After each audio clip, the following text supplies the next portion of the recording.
I completed a 2-year program in animal husbandry, and my biggest dream was to run my own feed store and start a family.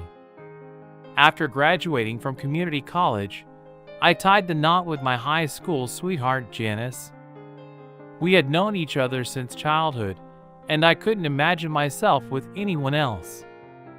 Janice, a beautiful brunette, kept her figure even after having 2 sons. I was proud to call her my wife and was willing to do anything for her. But Janice struggled with one thing. She envied those who lived luxurious lifestyles.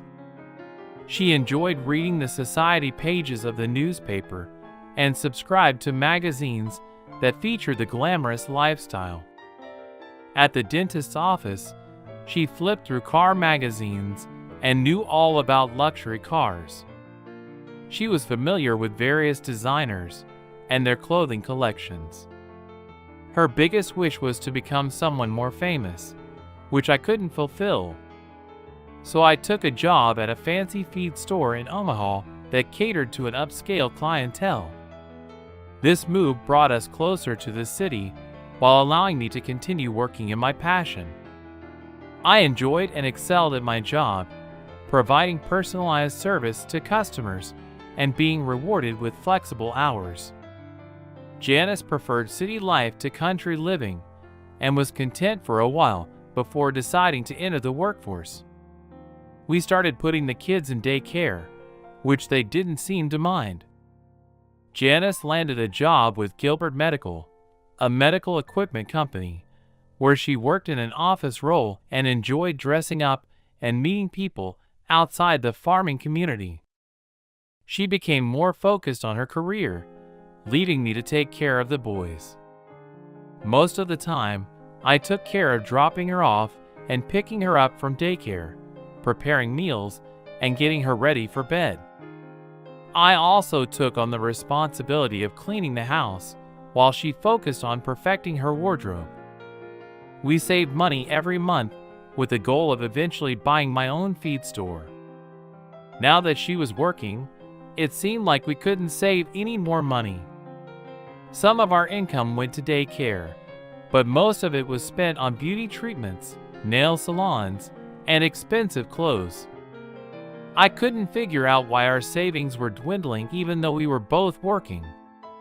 Whenever I brought it up, she got defensive and upset, so I stopped mentioning it and instead opened a separate savings account. She started working overtime and taking private phone calls, becoming less attentive and more distant.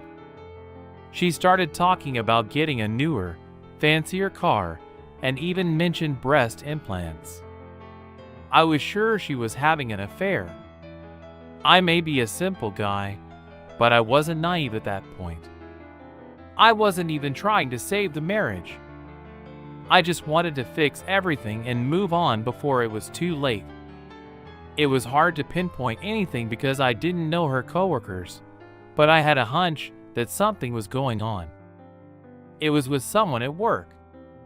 I had a couple of good coworkers, Roy and Freddie, who weren't highly educated but worked hard even though I was their boss. I never acted like it, and we all worked together seamlessly. They would be important allies in my plan. I noticed that on Wednesdays Janice would dress up in fancy lingerie and her best clothes.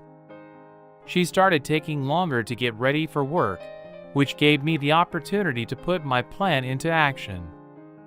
I informed my coworkers of what was happening, and they agreed to cover for me with deliveries and appointments. I parked near the entrance to the Gilbert Medical Plant parking lot and used the time to catch up on some reading. Around 11 a.m., Janice left work and drove to a nearby Holiday Inn. She parked far from the office, and shortly thereafter a man and a red Corvette arrived and parked at the opposite end of the lot. When they both got out and went to room 117, my suspicions were confirmed. Feeling disheartened and queasy, I left to return to work, needing time to figure out my next move. Before I left, I vented my frustration by cutting off 2 of their valve stems with my wire cutters. The rest of the day dragged on, and later I picked up the kids, cooked dinner, and asked Janice about her day. She mentioned a flat tire that a coworker had helped her with, and we didn't discuss it further. The next morning, I stopped by the office after dropping the boys off at daycare. It didn't take me long to spot the red Corvette. Lucky for me, the guy had his own reserved parking spot, complete with a sign that read, "Ken Beam turns out to be sales manager." Roy's wife also worked in human resources at Gilbert that afternoon.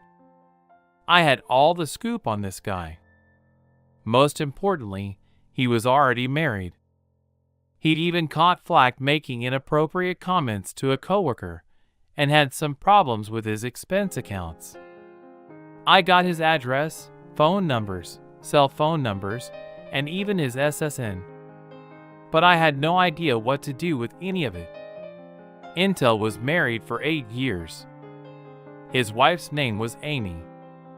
We put in a solid day's work and Roy Freddy, and I managed to squeeze in a cold one before I had to pick up the kids. I still wasn't sure what my next move would be, but I had a feeling it would all come together soon.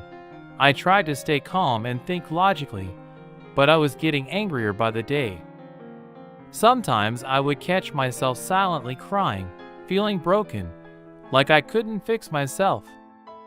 Living with Janice was getting harder by the minute. I just wanted out. I got another stroke of luck the next day when I remembered March Gilbert. One of my top clients was the wife of the company president at Gilbert Medical. I never met the guy, but March and I clicked. I made sure to butter her up, thinking maybe I could use our friendship to my advantage. That's when March's daughter Cindy stopped by. She was a senior in veterinary school. March went off to do some barn work and Cindy and I went shooting. The breeze for about an hour, enjoyed the conversation, felt a little guilty afterwards, but it faded quickly. Spent the weekend in the garage doing some welding. I made a small piece of flat steel and attached 4 sturdy points to it using concrete nails, making sure they were tough and unyielding. The plate measured about 6 by 6, and it marked the beginning of my plan for revenge through some well-deserved harassment. I caught sight of March on Tuesday as I was unloading the order. Not my usual chip itself caught her attention. "Bill, what's up? You seem off today. Got some personal stuff, March." "Sorry, I'm not good company right now. Let's get some coffee and talk about it." We went back to the house and sat down in the kitchen. It looked like something out of a fancy magazine, with all that stainless steel and granite. I thought Janice would go crazy for it. March put down the coffee, leaned in and asked, "So how can I help you, Bill?" "Honestly, March, I'm not sure, but maybe talking it out will help. My wife, Janice, works over at Gilbert Medical, and I think she may be being pressured by one of her bosses to do something she doesn't want to do. The problem is, I can't prove what makes you think this is happening, just little things, but last week I caught them both hanging out at the Holiday Inn. Janice doesn't know I know, and I'm struggling with how to bring it up. I don't know if she feels obligated or if she's into it. Our family life is taking a hit, and she doesn't seem to care much about us anymore. She keeps it all to herself, and that's what really bugs me. Who is this guy who thinks his name is Ken Beam? I'm not sure if Janice works under him or if they're in different parts of the plant. Never seen the guy. You want me to see if I can help?" I hesitated a bit and dropped my eyes. "If there's a way to handle this quietly, count me in, but I don't want to stir up a hornet's nest." "All right, let me check it out. See you next Thursday with those oats." I thanked her. Then, as I was getting ready to leave, I asked where Cindy was at school. She'll be home this weekend. Why don't you bring the boys up so she can meet them? Well, that worked out better than I expected. I don't think Janice will mind if I take the boys out for a while. The next morning it's raining cats and dogs. Janice is all dead up for her special day again, and I just watch her quietly. After dropping the kids off at daycare, I stopped by work. The guys were all set to cover my morning shifts. Roy would use my truck, make the deliveries, and log everything. I just had to sign off. When I got back, Freddie brought his cousin's van, and I loaded a jack in the back. We attached my steel plate to the lift on the jack. Once the trucks were all loaded, they went out on their deliveries. I drove to the Holiday Inn right on schedule. Janice arrived and parked in the same spot as before.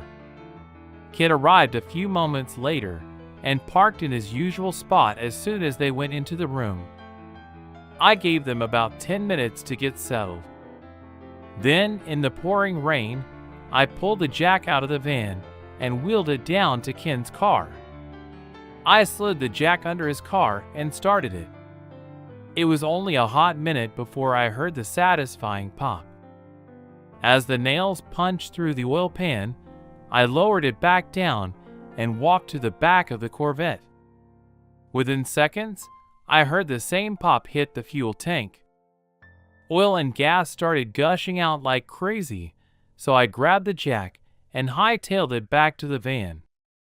The whole shebang was done in under a minute, took a stroll over to Jan's car, and sliced up 2 valve stems. With that, I was ready to roll again, cruised past Ken's ride, flicked a lit cigarette out the window, and took off, glanced in my rear view, and caught sight of the flame shooting up, followed by a bang. As I left the parking lot, I felt a weight lift off my chest. Janice came home from work a little late, skipped dinner, and went straight to bed. I hung out with the boys for a bit, got them cleaned up and tucked in, and ended up crashing on the couch myself that night. Come morning, Janice stayed in bed while I got the boys sorted for daycare. We ate breakfast and hit the road. She didn't move, didn't say a word. I didn't even notice her car wasn't in the driveway. Around 9 a.m., just after we loaded all the trucks, I got a visit from Lieutenant John Fritz. He seemed fine. Asked me about my work schedule from the day before. Just the usual deliveries. Nothing out of the ordinary. Why did he want to know what I was doing? Around noon, I grabbed the delivery logs from the day before and spread them out.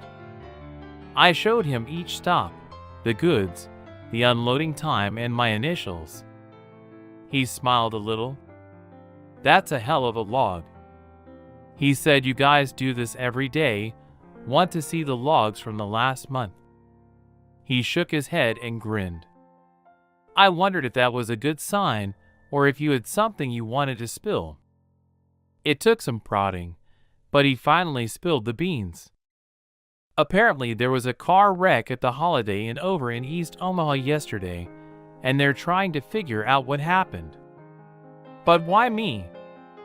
Well, it turns out that another car nearby had its valve stems cut off, and guess whose car it was? Your wife's? You're wondering if it's just a crazy coincidence or if there's more to it. First of all, I have no idea why my wife's car would be at the Holiday Inn. And secondly, what's the connection between her car and the wreck? Oh, her car belonged to a coworker she was having lunch with. They were meeting some corporate clients at the hotel and bam, this all happens during their lunch. Did you talk to the people they were having lunch with? Are you going to level with me, or are we going to dance around? He leaned back all morning, flashing a grin. Ever heard of a guy named Jim? Never run into him. Honest truth. I'll take your word for it. He grinned again. I hate to get involved in domestic stuff, so let's hope I don't have to come by again. Here's my card. Call me if anything else comes up. He shook my hand. I hate to drop this on you. Let me know if you need anything, all right? As he walked away, I mumbled thanks, but you didn't really tell me to get in touch. The Dotts got home after work and Janice's car was parked in the driveway. She was chilling, getting dinner ready, said she wasn't feeling great so she called in sick, still didn't spill about what was going on, so I let it go. She hit the hay early and I took care of the boys again, crashing on the couch the next day when she was up and getting ready for work. When I took the boys to daycare after dropping them off, I stopped by the doctor's office and asked for an STD check. Friday at work was like any other. I got home and Janice was there again after dinner. I suggested we take the boys to one of my client farms the next day. I asked if she wanted to go, knowing she'd probably pass. She mentioned she had shopping to do, so I let it slide. Didn't matter to me if it was shopping or a date, same result either way. Saturday was Cindy, and the boys at Gilbert's Ranch was a blast. We had fun all day. March made an amazing lunch. I didn't want it to end. Cindy clicked with the boys, and they seemed to like her too. Mr. Gilbert wasn't around, so I still missed meeting him. March didn't bring up our previous conversation, and Cindy didn't seem to know anything about it. Hated to go home, but we had to. Janice didn't ask about anything. She didn't seem interested in our day. The boys tried to tell her about their adventures, but she tuned them out, gave up after a while. She wondered why I didn't sleep in bed anymore, so I told her work stuff had me tossing and turning. That was the rest of the week was business as usual. I noticed that she didn't do anything special on her usual day, so I figured she'd called it off. The truce was cool with me because I had a ton of work piled up. Swung by a divorce lawyer I'd heard about, got some brochures and forms, all back to normal by next Wednesday. She started her day with a morning shower, then took extra care of her hair. She had put on some new sultry black lingerie, and a fresh scent of perfume wafted around her. Even her shoes looked brand new. Making sure not to be caught staring, I hurried out with her. The boys knew for sure it was going to be a date day, dropped the boys off, swung by the plant, checked his parking spot. A shiny new Porsche was parked there, quickly noted down the license plate, and dashed back to work. The guys were as excited about this new development as I was. We whizzed through the morning deliveries, tweaked the logs a bit, and figured. John Fritz could see right through it, but went ahead anyway and had a nice long lunch break. Roy kept up with the deliveries while Freddie stopped by the pool supply store and picked up some big bottles of hydrochloric acid. I was going to have lunch with John Fritz. When I walked into his office with pulled pork, sandwiches, and fries, he gave me a funny look. I sat across from him. He knew something was up and grinned like a Cheshire cat told him. I thought we could have lunch together, and he could fill me in. The car damage case had to keep him busy for about 2 hours. It was going to be a stretch while I played nice. Freddie was down at the holiday parking lot, found the Porsche and drenched it in acid trunk fender deck. Even the leather seats and floor mats were soaked. Some mothballs in the gas tank for good measure could mess up the engine badly if someone tried to start it, leaving some acid on the tires too. Before he left, he cut off the valve stems on Janice's car to cover our tracks. It was all done in 15 minutes. The only downside was not knowing how long they'd be in there. John and I shot the breeze for what seemed like forever until he finally asked, "What's your game?" Buddy just wanted to make sure I had a solid alibi in case something happened to Ken Beam's car today. "What's so special about today?" he asked. "Well, the pulled pork sandwiches were on special." I joked and called the daycare center on my cell phone. "Hey Carol, it's Bill. He's tied up at work and was hoping you could give Janice a call to pick up the boys this afternoon. Thanks a lot for giving her Janice's number, extension 117. Call her ASAP." Okay, John leaned back and chuckled. Those pork sandwiches hit the spot. There was a low point. Then he said, "Should I call Mr. Beam and check on his car?" "Why bother?" I asked. "You wouldn't happen to know where I could find him, would you?" I rattled off his cell phone number and his hotel room number. "Take your pick." John put the phone on speaker and dialed the hotel. After a few rings, Ken Beam picked up, sounding out of breath. "Who is this detective? Is Fritz there?" John replied, "Just wanted to give you an update. No leads on who tampered with your car." "Why are you calling me? How did you get this number?" "I work in law enforcement."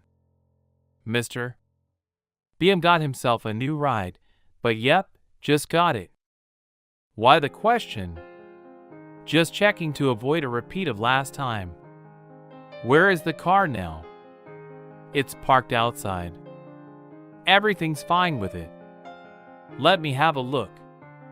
We hear Ken rustling around as he looks out the window at the parking lot, and a few mutters later he is back on the line. Something seems wrong. I have to get dressed and investigate. "I'll call you back soon, all right, but why aren't you dressed?" "Mr. Beam, this is none of your business." They hung up and John gave me a grin. Satisfied, absolutely fine, I had to go back to the grind. "If you need anything, call me." "Sure, maybe we'll have lunch again next week." Hope I don't have to wrap this up before someone gets hurt. Back to the salt mines I went. Roy had the logs in ship shape and Freddie had hidden the acid where no one would find it. Tonight at home was going to be a doozy. Janice scooped up the boys without a word and hit the hay.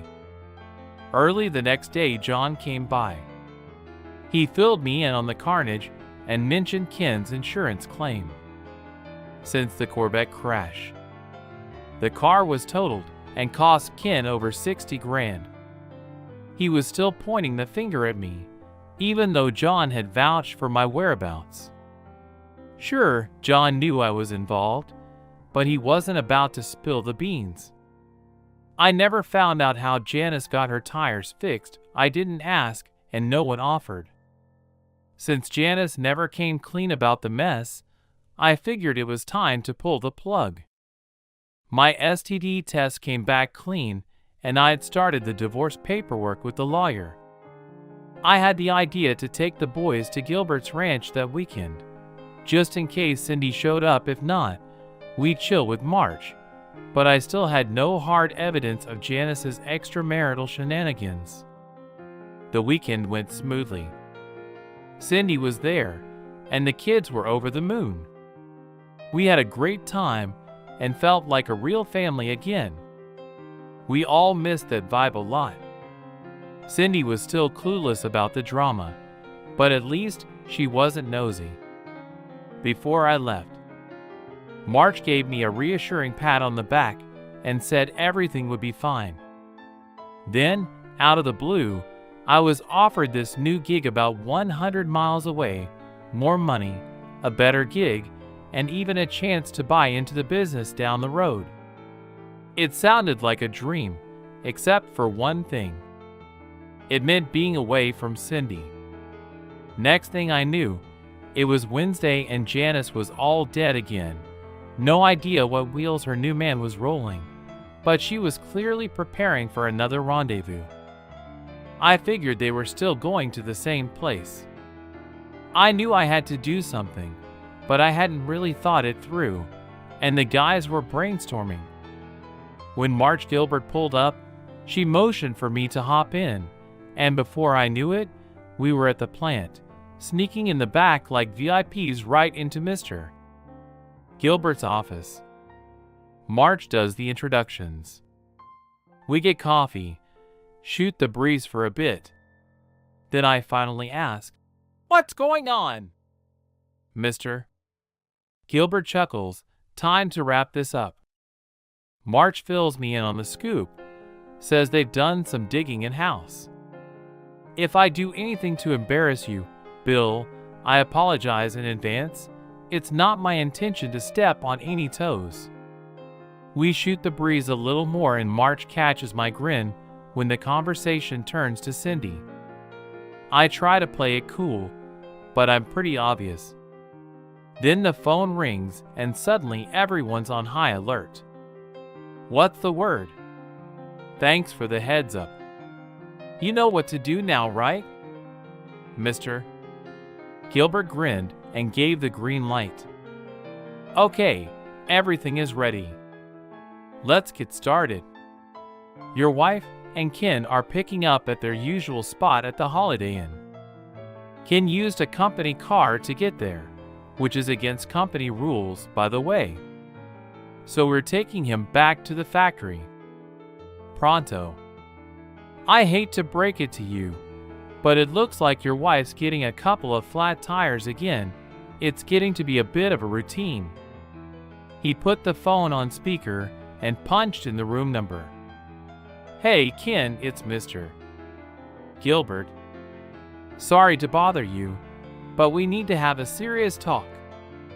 Ken stumbled a bit over his words. "Yeah, sure, what's up?" "How did you get this number?" "That's not the point, Ken. What matters is that our legal team has been alerted to a possible harassment issue. I need straight answers here, buddy, so listen up. Is there a female employee with you?" There was a pause, some murmuring in the background. "Yes, sir. Is she there by choice, or is there any kind of pressure from you?" "No, sir, not at all, sir. So it's all consensual." "Yes, sir. Absolutely everything is consensual." "Fantastic. I see. Thank you for being straight with me. We'll draft a statement to clear this up. Can I talk to the young lady now?" After some commotion, Janice came on the line. "Sir, what can I do for you?" "Janice, did Ken force or threaten you to come with him?" "No, sir. He didn't threaten me." "That's good to hear.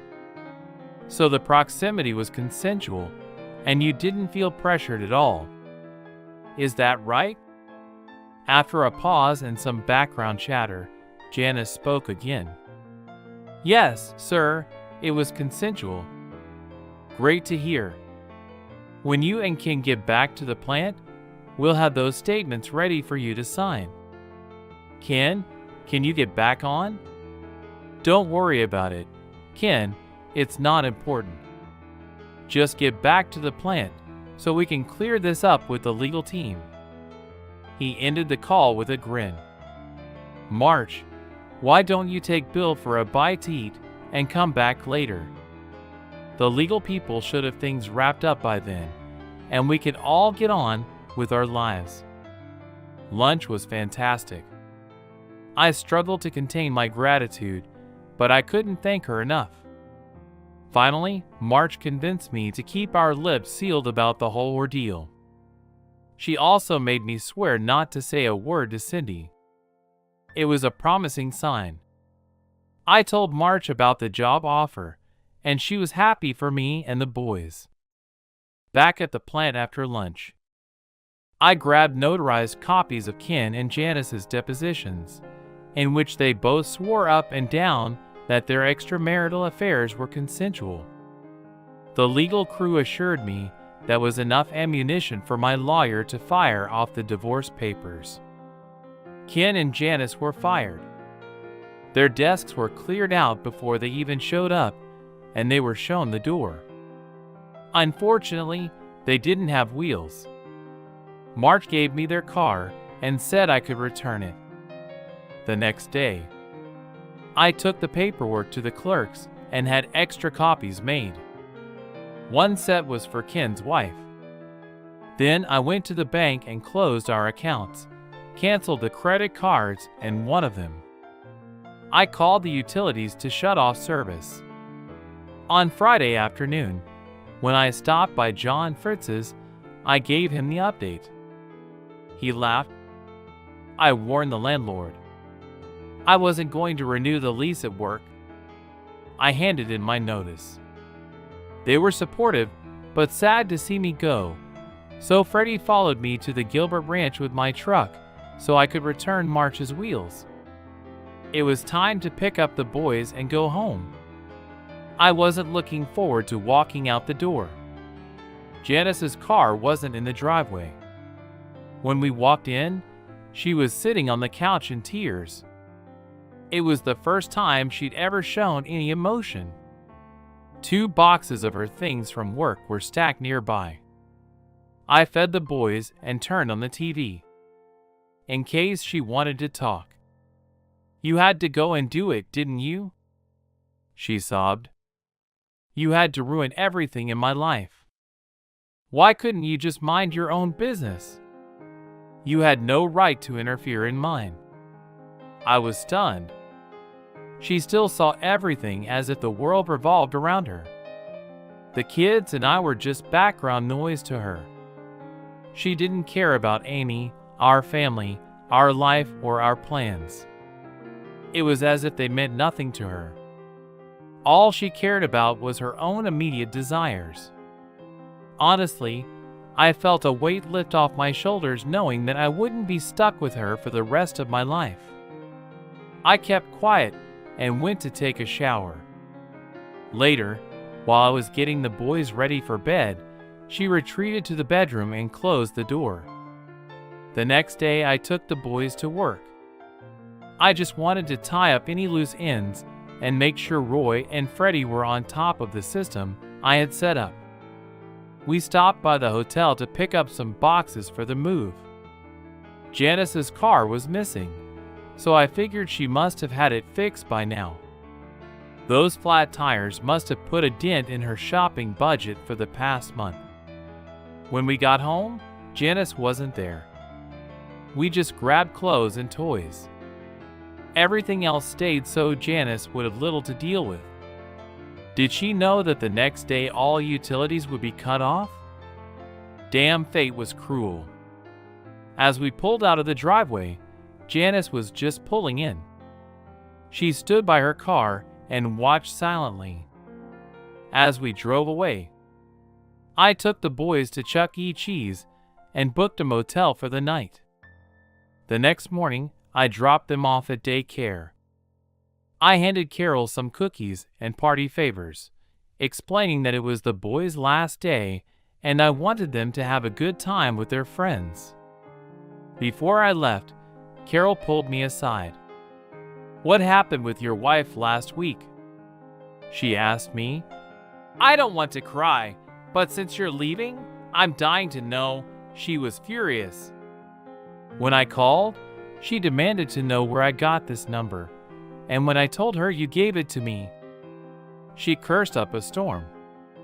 When she picked up the boys, she didn't say a word, but her vibe screamed anger. "I owe you an apology, Carol. I confess that I put you in a difficult position. You see, Janice was having an affair. She was holed up in the hotel with her boyfriend, and I was hoping that if I got you to call and break up their little rendezvous that she'd reconsider, but it backfired, and instead, she got mad at both of us. I'm serving her with divorce papers this afternoon, and right after I pick up the boys, we're leaving for a new job. I admit it was a low move on my part, and I'm sorry for dragging you into it. I met with my divorce attorney and everything was set. I'd get custody of the kids and Janice could see them whenever she wanted. Honestly, I didn't think she'd be that interested in them. Anyway, we split everything else down the middle, although there wasn't much to split. No alimony, no child support, no cash settlements. I left her all the furniture, appliances, and household items. I didn't want any of it. She also kept her car. I didn't want it. Those flat tires were a pain. All I had to do was give Janice the papers. If she didn't fight it, it would all be done in 3 months. Attached to the divorce papers was a copy of Ken and Janice's notarized statements. The lawyer made a little note in the margin indicating that the statements would remain private if we could agree on all the terms of the divorce.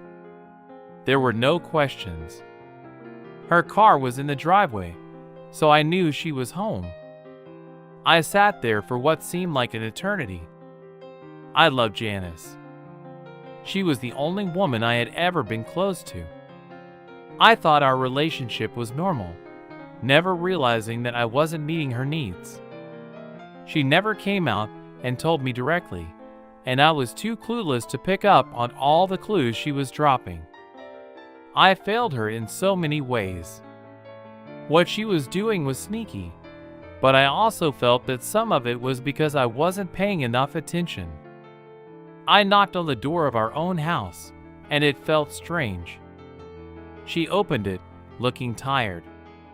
She offered me a drink, but I just handed her the papers. She didn't even bother to open them, just glanced at them, and then back at me, wondering why I asked, not sure if she was angry or sad. After a few moments, she finally spilled it out. He smelled of cologne while you smelled of dirt. He wore fancy suits while you wore jeans. He ate lobster and steak while you settled for ribs and burgers. He strutted around in a designer coat, but yours was a workman's jacket. He drove a fancy car, but you were happy with your truck. His nails were always clean and polished, while yours were always dirty. He had a prestigious job while you were just a country boy. Is that enough for you? I could go on all day if you want. I was hoping for a life you couldn't give me. She continued. I'm sorry. We got married, Bill. I married you for all the wrong reasons. I thought you could save me from my family, but I didn't think ahead enough. I'm truly sorry, but I can't change the way I feel. I love our children, but I regret having them. It sounds terrible, but I don't seem to have that maternal instinct. I thought finding someone who could fulfill my dreams would make me happy, but it only made me more dissatisfied with where I am now. I owe you an apology. I didn't tell you the truth. I'm sorry for not being a better mother to my children, but I'm not sorry for chasing my dreams and looking for something more. What about your spouse? What about your partner? What about your children? What about your parents? Her attitude changed immediately. My question seemed to upset her, and she didn't seem to have any remorse. I don't give a damn about any of this stuff she snapped about. Now it's my turn. I want to live the life I've always dreamed of. Having a husband from the country and 2 dirty kids who don't lift a finger won't help me get there. I've got your stupid papers. Now get out of here so I can get on with my life. Well, that made things easy. I just turned around and walked out. When I picked up the boys, Carol offered to make more calls if I needed to. I contacted the utilities and told them to hold off on shutting us off until the end of the month. I felt sorry for her. I guess the divorce was finalized in 3 months. I never heard from Janice. The lawyer said everything went according to plan.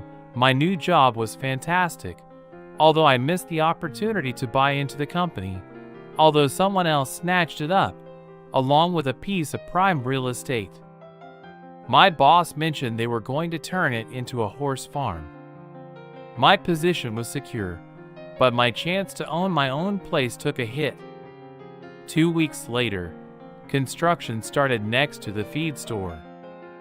We were all curious as to what was being built, so one of the boys asked the construction manager. It turned out to be a veterinary clinic specializing in treating large animals. I found this intriguing, but dismissed it as wishful thinking. They managed to get the whole building up in less than 60 days. The new owner was expected to arrive on Saturday on our way to lunch, so the boys and I stopped by for a look. I was a little curious. Out of the blue, the two boys started calling Cindy, and lo and behold, there she was, looking better than ever. March was by her side. It turned out Cindy had earned her veterinary degree and had big plans to breed show horses while running the large animal clinic. She gave the boys a tour of the new place, while March and I caught up.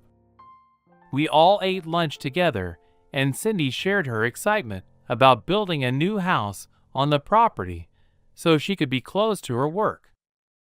The boys and I couldn't wipe the grins off our faces on the way home that evening. Fast forward 5 years, and Cindy was thriving, raising beautiful horses while her clinic had become a huge success. Meanwhile, I had just opened my 6th feed store. The boys now had 2 little sisters, and they adored them. Every weekend, my mother-in-law, March, and Mr. Gilbert, funny enough, I never found out his first name, but one person who never came to visit the boys was Janice.